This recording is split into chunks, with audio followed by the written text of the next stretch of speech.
Hello, and welcome to Electro Nerds Academy. In this video, we'll be interfacing the 28BYJ-48 stepper motor with the ULN2003 driver. The 28BYJ-48 is a 5-wire unipolar stepper motor that operates on 5 volts, delivering a respectable torque of 34.3 millinewton meters at a speed of around 15 RPM, drawing about 240 milliamps of current. This motor features a built-in gearbox designed to reduce speed while increasing torque. The gear reduction ratio is 64:1, meaning that for every 64 complete rotations of the motor, the output shaft turns just once. This gearbox configuration enables the motor to provide greater torque, though at the cost of reduced speed. The motor itself has a step size of 11.25 degrees, meaning it takes 32 steps to complete one full 360-degree rotation. However, because of the 64:1 gearbox, we multiply 32 by 64 to calculate the total number of steps per revolution, which means the motor takes 2,048 steps to complete a single rotation. The 28BYJ-48 stepper motor has 5 wires. It contains 2 coils. Blue and yellow represent the 2 ends of the first coil, while pink and orange are the 2 ends of the second coil.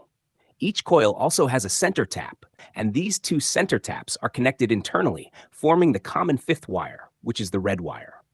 To control the 28BYJ-48 stepper motor, we will use the ULN2003 module. At the center of this module is the ULN2003 IC, which is a transistor array IC with 7 Darlington transistor pairs, each capable of driving a load of up to 500 milliamps and 50 volts.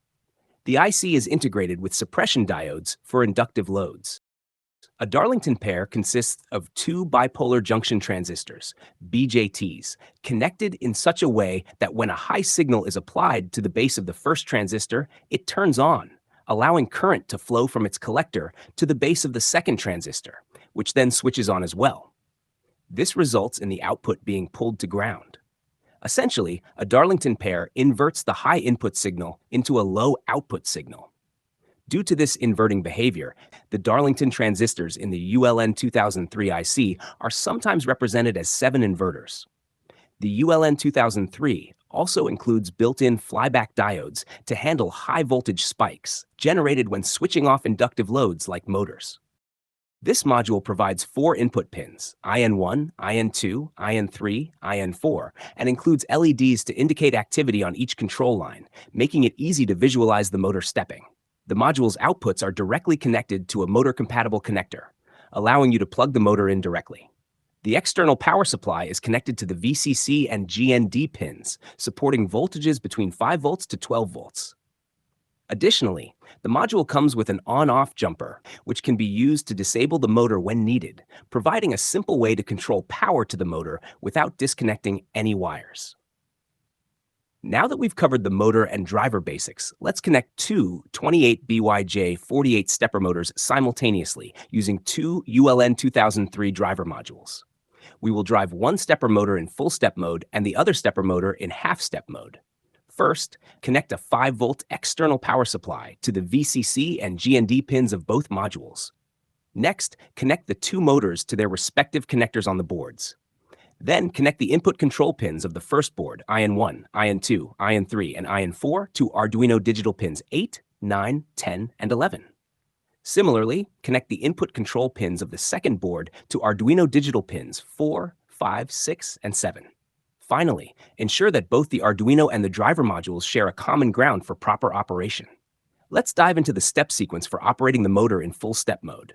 Here, IN1, IN2, IN3, and IN4 represent the Arduino output pins connected to the control inputs of the driver module, while A1, A2, B1, and B2 are the outputs of the module connected to the motor coils.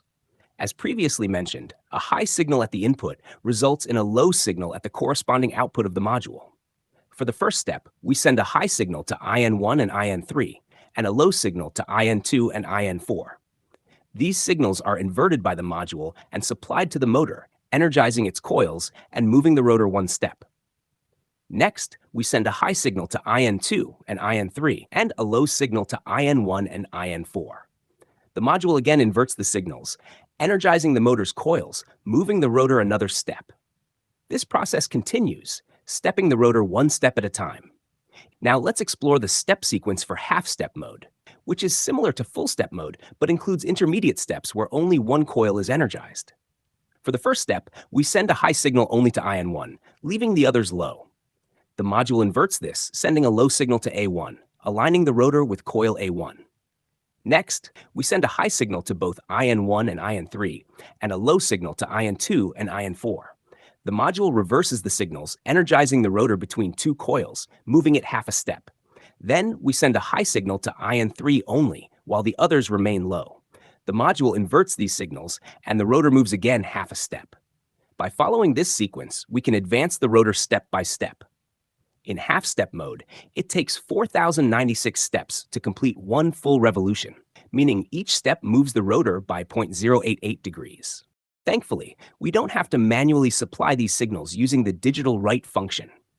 We can use the AccelStepper library to control both motors, one in full-step mode and the other in half-step mode. Here's how we do this. First, we include the AccelStepper library using the #include statement followed by the library name, AccelStepper.h. Since we want to control two motors, we'll create two objects of the AccelStepper class. To begin, we write the name of the library, followed by the object name. We'll call the first object Stepper1. When we call the constructor, the first parameter specifies the interface type. Since we want the first motor to operate in full step mode, we pass the code 4 as the first parameter. Next, we define the input control pins.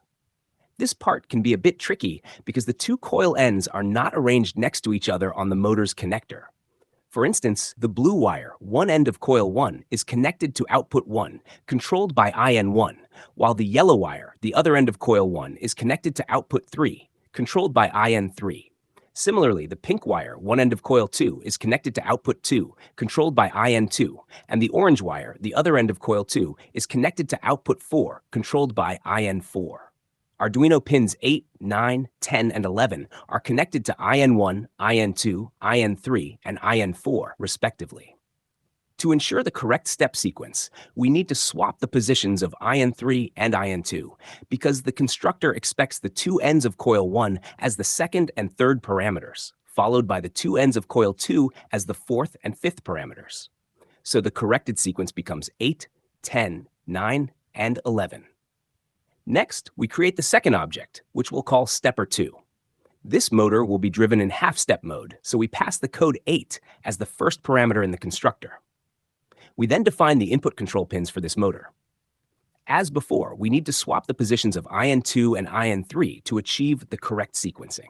For the second motor, we define the pin sequence as 4, 6, 5, and 7, corresponding to the Arduino pins connected to ion 1, ion 3, ion 2, and ion 4, respectively. In the setup, we begin by setting the maximum speed for both motors to 1,000 steps per second using the setMaxSpeed function. Then we set the acceleration rate for both motors to 50 steps per second squared using the setAcceleration function. Next, we define the speed of rotation for the motors at 200 steps per second with the setSpeed function. After that, we specify the distance each stepper motor will travel using the MoveTo function. For the first motor, we set the distance to 2,038 steps, while for the second motor, it is set to minus 2,038 steps. This means both motors will rotate in opposite directions. Moving on to the loop function, we start by moving motor 1 one step toward its target position using stepper1.run function.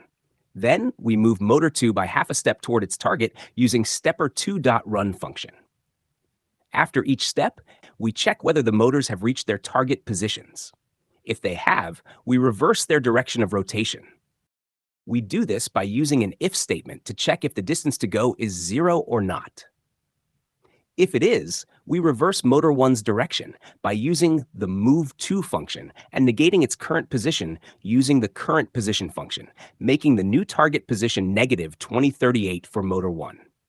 We apply a similar if statement for motor 2, and if its distance to go is 0, we reverse its target position to positive 2038. Now let's upload this code to our Arduino, and after a successful upload, we will notice that both stepper motors start moving back and forth. However, since one motor is operating in half-step mode and the other in full-step mode, they do not rotate the same amount physically. The half-step motor takes more steps per revolution, so it moves roughly half a rotation in each direction, while the full-step motor takes fewer steps per revolution and therefore completes about a full rotation in each direction, even though both are moving the same number of steps. And with that, we have reached the end of this video. If you found this video helpful, make sure to like the video, subscribe to Electro Nerds Academy, and we'll see you in the next one.